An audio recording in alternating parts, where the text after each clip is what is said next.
Good day, everybody. I'm here to show another application to you called Exile Time and Date Setter for Exile Server. This application gives you the ability to do things that you really weren't able to do very easily in the past. It provides a lot of features and a level of realism that you have not been able to have before. For one thing, you're able to set the date and time to whatever time you want and date you want, as well as have them move in real time. Now, I'm sure you say, oh, I can do that now. Well, yes, you can, and no, you can't. For example, if you go in and configure your file and say it for the server to start on January 1st, when you run your server tomorrow, will it be January the 2nd? No, it'll still be January the 1st. The moon will always be a half moon. It never changes. Or a quarter moon, or whatever the date is.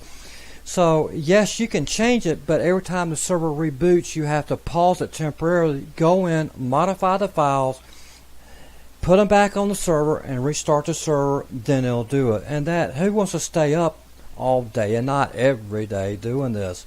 It gets kind of boring. So, what this program does, it automates these features for you, so that every time your server boots up, it will set it to the correct date, correct time. If you wanted to do that, you don't have to. You could use a arbitrary date and time. It doesn't matter. Whatever you want it set to. Another feature of this program is it causes a lot of people issues. Is, for example, my server runs every 4 hours, and I want to have 50 hours of in-game time. What do I set my acceleration factor to? This troubles some people on how they figured it out and how they set it. This eliminates all that. All you got to do is answer 4 basic questions. You don't need to know scripting. You don't need to know nothing except how to answer those 4 questions. And you have 2 methods of doing this. You can do this as a one-time process, or at every time the server boots, if you like. You see on the screen, this is the application. I've been using this for 2 years. There have been other people who use this too. It's a good program, works just fine, and this is it. So under actions, we have exit, which is understandable, and what that is, it's the same thing as the exit down here. Reset form and allow parameters for batch files. Now, to show you the reset form, I can put garbage in here like this, just so you can see, and then I can come in and say reset form. As you see, everything is reset back to right what it was. No big deal. If I need to reset just one particular field, such as I just need to reset this one here, the time, all I got to do, if you hold over, double click to reset values. Double click, it resets it. Same thing for all these, so I can reset each one individually if I like. Don't have to do all 4. So how do you use this? Real simple. You got to pull in your server, and this is my sample file here. You got to pull in the server config file and the mission file. This is where the values are actually stored at. Now, when you pull in the files, it will verify them, but it's a very minimal verification. It's not counting commas, it's not counting brackets, it's not looking if you miss any semicolons, it's not doing any form of error checking that you may think of. For example, let's say the server config file has a line in there that says number of players equals whatever. When this is run, it unzips it. Now I'm going to say zip and unzip for PBO and re-PBO. I'm just going to say zip and unzip. So when it unzips the PBO file, it goes looking for that one line, number of players. If it's there, hey, I got the right file. If it doesn't, it says wrong file. So it's a very minimal verification. So, and I'll show you what that looks like. So we start off by selecting the server config file. Now I'm going to select the mission file by mistake, just to let you see what it looks like when there's an error. So we'll do that. As you say, it's retrieving it. It's now unzipping it. And once it unzips it, it will go through and verify and see if there's if it passes. In this case, as you can see right here, it's not. It says this is not the correct file, or the PBO is missing the config CPP, which is not true because there is one in the mission file. So this is a generic error message. It's a pass or fail scenario. Either it's the right file or it's not. In this case, it's not, and that's it. That's the end of it. So if we close the window, it says right here, invalid file. Please try again. So this time we're going to pick the correct file. We're going to pick the Exile server. Again, it's going to go back in. It's going to read it in. It's going to unzip it, verify it, and we'll see what happens. Now in this case, it passed, and see, it now detects it as an Exile data file, and see, there it is. So we'll close the window. Now if you notice, once I did that, now the start date's filled in, start time's filled in, and the server restart time, because all these come from the Exile server config PBO file. That's where those are actually located. The acceleration factor is stored in the mission file. So now we get the mission file. So we'll come down and click that. There's the mission file. We'll open that one up. Now this does a verification, just like the server config file. This is looking for specific items that should be in the mission file, and it has found everything. So it says it's right, and it's detected also that's an Exile file. And now we look, all four things are now filled in: the start date, start time, the server restart time, and the in-game time right there, all set. So at this point in time, I want my server to be run the real world date and time. This is static. This will never change. Every time it's going to run, it's going to start on 8:23. It's always going to be 14:21 when the thing starts every single time. I don't want that. I want real world time. So I click this here and click that here. Now the stars and the constellations are going to move like they should. The moon cycles are going to move like they should. So I come in on Monday, it's a half moon. I come back on Friday, it's a full moon. You don't have that before? Now you can. Be the only one to do this. And my in-game time, I want to change this too. So, let me see. If I set it for 24 hours in-game time, that means when the server starts at 12 noon, it's going to end on 12 noon. And it's going to start again at 12 noon in the in-game time. But you know what? So since there's 4 hours for real world time, so the server starts at 12, it ends at 4 real world.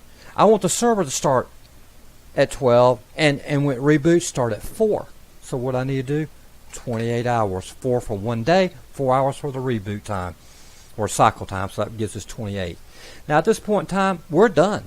And now I got two choices I can do. I can click Save Settings to Clipboard, or click Go. Go is for a one-time, if I move it over the tooltip, it'll tell you it's a manual one-time application of values. This will set it, and every time the server reboots, they're always going to be the same values every time. Now the real world, what it does, it gets the real world time and injects it into the file. So if it says 1940 right now, today it's going to be 1940, 2 hours later it's going to be 1940, 3 weeks later it's going to be 1940. That never changes. So it's always going to be that same time. So there may be situations where you want that and you don't want it. So at this point, like I said, we can click Go. Now, which is what I'm going to do. And what I like for you to do is watch these files over here. Before I do it, what I'm going to do, I am going to unzip these files so we can have the master, I guess you might say, the original file, whatever. I'm going to go in and rename these. I'll make it 1 and make it a little easier to see. And there we go. So those are original files, unmodified, and here's the server. So we're going to click Go, so just so you can see very briefly what happens. So I'm going to click Go. It says it's unzipping and zipping them back up, and it's going to tell us here in a minute that the time and date changes have been made. I may now exit the program. I'm not going to exit this yet. I'm put it back here. Now, what the program does, I value your data as much as you do. And if you noticed, before anything was changed, I made a backup of your files, and that's what the ORG files are. Those are the original files that you had. Now, you may notice already, well, hey, the original Exile server file is 300K and the new one's 900. Your program don't work. No, it does work. It works better than what you may think, because, like I said, I value your data. So what I'm going to do right now is I'm going to unzip the new files so we can show you what they look like. I'll get out of the way. Come here and say unzip. And push that over there. Now, here is the original file, and we see right there there's a config pp. If I open it up, you can see that's it right there. Looks normal, nothing unusual. It's all the same here, nothing funky. But when we look at the new server config, we got something different going on. We got 3 files in there, whereas the original had only 1. What gives? Well, this is how my program works. when it first run, like over here, it says, is there a backup of the original file? Yes. Proceed. No. Make a backup. And it makes a backup before anything is done. As I've said in my other videos, I'm an IT of over 35 years, and not making backups is a very dumb thing to do. Always make a backup before you edit any file. Those 2 or 3 seconds it takes to make a backup could save you hours of work, literally. So my program makes a backup first thing first before it does anything, and that's what these files are. Then once it makes a backup, then it unzips the file, such as this right here. Okay, unzipped it. Now I'm going to be modifying the config CPP. Is there a backup of it? No. Then make one. And that's exactly what it does. It then makes a backup of the config file, and that's what this is. Now, every time this is run, if you put an exec batch, every time it's run, it will make a backup of this file and then add BU to it, backup. So, what this will mean, if we came in 20 reboots later, this will be the first time the program is run. This will be number 20. It keeps a backup of the current version as well as the original, so you always have a backup of what's going on. Now, if you notice when I open this up, originally there it is. It starts off with a remark statement, so forth, but when I open up the modified file, we see something a little bit different. Now we see this line added in here that wasn't there before. And the purpose of this is so that you can come back in, or anyone else, weeks, months, years later, and when they see this file, they know this file was actually modified with the Exile time date setter program, and you got a time date when it was done. So you know this has been a modified file, and by what? This is just a safety factor, a little informational thing. Doesn't cost no damage, doesn't hurt anything. This is just in here just to let you know. So that's all it's there for, just to let you know it's no, and then zips the thing back up. Now, for the mission file, it's no different. So we open up the mission file, and here's the mission file. Same thing. Now the file it modifies over here is the net server file. And here it is on the modified file here. And you can see it right here. Now it does the same thing. It unzips the mission file. Before it does it, is there a backup? Yes, proceed. No, make a backup. And that's what you see right there. That's the backup of the mission file. Once it unzips it, it says, is there a backup of the net server file? No, make one. And again, if this is run 15 times, this will be backup number 15 right there. That's what that is. And this will be the original one. And the same thing with the server config file. If we add this to Notepad, if we come back and open up the original one over here, you'll see the original one says set time factor right there, but when we look at the modified one, same thing that you see in the other one. It's right there. And you actually notice too, the multiplier factor has changed. There's the original file, there's the new one. See, it's been changed.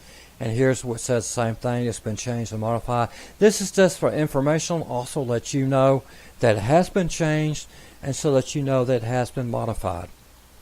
So there we go, that's what the difference looks like. Now, you may say, well, this is all nice and dandy, but how long does it take to actually run? Am I going to have to sit here and wait for hours for this run in real life, blah, blah, which is a valid question. So let's just see how long it actually takes. So what I'm going to do is I'm going to just do this right here. Get rid of them just for the fun of it. We're going to come back and get the original files again to restart. Now this batch file here, it says go back. This is an emulation of what it would be like to be on the server. So what's going to happen is I'm going to put the code in here, right here, and it's going to run it, and this is going to memorize the start time, and it's going to do its thing, and at the end it's going to show us how long it actually takes to do this. So we got all the information in here already set from last time, and so what I'm going to do is I'm going to say save settings to the clipboard this time. Not go, but save settings. So if you want to put this on your server to run every time, this is what you do. You click your settings, mission files, load them in, change any of the values down here in the 4 things that you want to, and once you got everything set like you want to, you click save settings to clipboard. And it says done. You may now blah blah blah, open up, select all, copy, and you're done. And this is it right here. Now I'm going to show this a little bit better here in a minute, but this is it right here. So all we got to do is say copy to clipboard. We can close the window. Now, since we actually unzip the two files, when we exit out, it will delete the temporary directory, so it may take a second. So we click it, it tells you it's deleting the temp folders out, and the program will terminate when it gets done. And there it is. Now we'll edit the zip file, the batch file rather. There's our line. We put this in, and I'm just going to save it just so we can get rid of the color markings in there and open it back up. And here we go. If you look at line 15, this is the actual commands that are used. You can see here in the beginning the path to the actual file itself, the executable. There's the path to the PBO file that it's going to use. There's the path to the mission file that it needs. And there's your start time, start date rather, start time, how long the server's up and runs, and the end game time. So you can see we're going to use real date, real time, uptime, 4 hours, and game time of 28 hours. The second line, line 16, is just for information in case you come back a month later, 2 months later, and you want to change one of the values in line 15, you'll know the format. That's all this is for. I want to change the date. I have to use a month, day, year format. Or put real date or default. The uptime and game time must be whole numbers. So this is just information to let you know what needs to go there. You can actually, if you wanted to, you could take that line out. You don't even need it. That's what the REM stands for. It stands for remark. You don't need it. If you want it in there, fine. If you don't, fine. It doesn't matter either way. So now when I click this over here, it's going to open up a DOS window, and you're going to see what it would look like if you were sitting right in front of your server and this was running. So you're going to see what everything looks like. It looks different from what you saw a while ago. And keep an eye on your files. You'll see them change like they did a while ago. So when I click this, we're going to go, and here it goes. As you see, it brings this up. It tells you the mission, the config file path, the mission file path. That's using a real date, real time. See 1951, which is down here. Server uptime 4 hours and 20 hours game time. And so it's doing its thing right now. And as it goes through, it tells you the files are going to be deleted. You notice this is changing all over here. And once it gets done, now we are done. Now look at the time up here, 1951 and 18 seconds. End time 1951 and 43 seconds. So if we add 2 seconds, that makes 20. That makes 23 seconds plus 2 for that makes 25 seconds. Now this is on a Ryzen 5 machine with a traditional hard drive, so 25 seconds. So you're looking at roughly 30 seconds to do this. Anywhere from probably 20 to 30 seconds at server reboot, which is a very minimal amount of time. And see, ARMA starts now. And the way you do this is, if ARMA is on line 5 of your batch file, you would like this on like line 4. One line before the ARMA executable itself. That way the date and time, especially the time, is very accurate, as opposed to setting the date time at 12 noon and having ARMA start at 12:30. You know, it won't do too good. So I would recommend setting it one line before ARMA starts. Again, if ARMA is on line 10, you want the file to run on line 9. But this does it, and so ARMA will start up with those settings in there and runs. And every time you boot, like I said, it will create a backup. Now, if I go back in, for example, and I come in and I delete this out, it's going to recreate it when I come back in. So you don't have to worry about that. The only thing I can tell you to do, let me go back in just for the fun of it and restore that.